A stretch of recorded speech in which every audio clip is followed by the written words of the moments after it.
छत्रपती संभाजीनगर येथील विभागीय कार्यालयासमोर कालपासून आम्ही शेतकऱ्यांच्या वतीने उपोषण करतोय। यामध्ये भोकरदन पंचायत समिती असेल, घनसावंगी पंचायत समिती असेल, पालम पंचायत समिती, पूर्णा पंचायत समिती, फुलंब्री पंचायत समिती या पंचायत समितीचे कर्मचारी काही ठिकाणी एफपीओ बीडीओ कामात खूप दिरंगाई करत आहे। विहिरीचे प्रस्ताव असतील, मोगलीचे प्रस्ताव असतील, गायगोट्याचे प्रस्ताव असतील, यांना फक्त ते घेऊन ठेवतात, मान्यता देत नाही। काही काही ठिकाणी तर प्रस्ताव सुद्धा स्वीकारला जात नाही। एवढी दादागिरी हे अधिकारी कर्मचारी सर्वसामान्य शेतकऱ्यावर करतात। या विरोधात आम्ही आवाज उठवण्यासाठी, शेतकऱ्यांचा आवाज बुलंद करण्यासाठी, शेतकऱ्यांच्या न्याय हक्कासाठी संभाजीनगर उपोषणाला बसलेलो आहे। काल उपायुक्त डॉक्टर अनंत गव्हाणे साहेब यांच्याशी काल आमची चर्चा झाली। त्यांनी आमच्या सकारात्मक मागण्या, त्यांनी सकारात्मक काही प्रमाणात बहुत मागण्या सोडवल्या, त्यांचे आम्ही आभार व्यक्त करतो। मात्र काही ज्या विहिरींचे प्रस्ताव अंतिम टप्प्यात आहे त्यांना तात्काळ प्रशासकीय मान्यता त्यांनी देण्याचा आम्हाला शब्द दिला।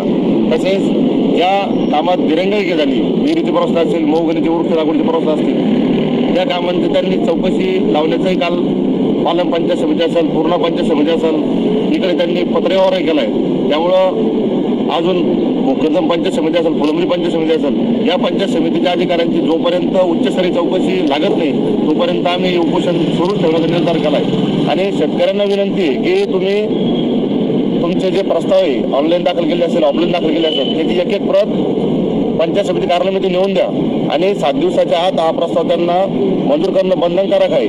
जर त्यांनी 7 दिवसाच्या आत हा प्रस्ताव मंजूर केला नाही तर त्यांच्यावर तपला दिरंगाईनुसार कारवाई करता येते। यामध्ये अधिकाऱ्यावर जर त्याला सध्या वेतन 1 लाख बी जर असलं तरी या कायद्यानुसार मूळ वेतनावर 6,600 आणता येतो, तसा शासनाचा नियम आहे। तसेच त्यांच्या शिस्तभंगाची कारवाई होते आणि कंत्राटी पद्धती असेल तर त्यांच्यावर डायरेक्ट निलंबनाची कारवाई होते। त्यामुळं कायदे खूप चांगले बनवलेले शासनाला असतील, प्रशासन असतील, डॉक्टर बाबासाहेब आंबेडकरांनी आपल्याला अधिकार दिलेले, परंतु आपण ते वापरत नाही। आणि या अधिकाऱ्यांवर जोपर्यंत शिस्तभंगाची निलंबनाची कारवाई होत नाही तोपर्यंत असे वट्टेवर येणार नाही। त्यामुळं शेतकऱ्यांना ज्या शेतकऱ्यांना अडचणी आहे, गायगोट्याचे असतील, विहिरीचे प्रस्तावाचे असतील, वृक्ष लागवडीचे प्रस्ताव असतील, त्यांनी तात्काळ आपापल्या पंचायत समितीला सोमवारी तात्काळ पत्रव्यवहार करावा आणि त्यानंतर 7 दिवसात त्यांनी जर नाही कारवाई केली तर आम्ही आपल्यासोबत आहोतच। नक्कीच छत्रपती संभाजीनगर येथे उपोषणात आम्ही सहभाग घेऊ, तुम्ही सहभाग नोंदवा आणि इथं न्याय जर नाही भेटला तर आपण यानंतरचं आंदोलन दिशा तीव्र करणार आहोत। आझाद मैदान मुंबई येथे उपोषणानंतर सुरुवात करू।